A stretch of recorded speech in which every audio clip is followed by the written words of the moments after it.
At Mountain Training Association, we're all about helping you to become better at what you do. So part of that is making you more effective as a leader.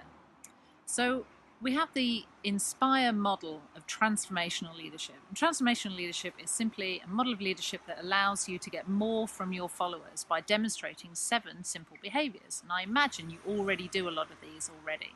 So the 7 behaviors are set out in the INSPIRE of INSPIRE. So first of all, we have inspire and motivate your followers with a unified vision. So this is all about allowing your followers to see what it is they're trying to achieve. So for example, you might think that a summit is the vision, but actually the vision is going on this beautiful trek, this journey, and the summit is one of the goals within a vision. So it's being able to inspire and motivate your followers.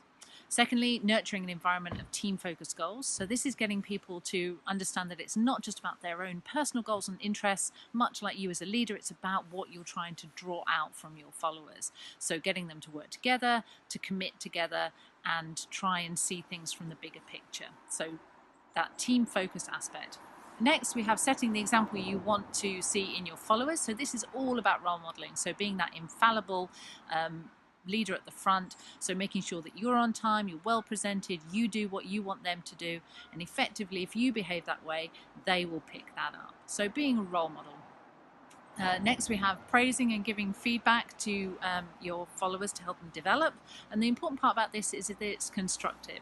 It's in a timely manner, it's specific, so that they understand what they've done well, but also where they need to develop. It's not just about giving them praise, well done team, well done everybody, good job. It's about letting them know specifically where they've done well.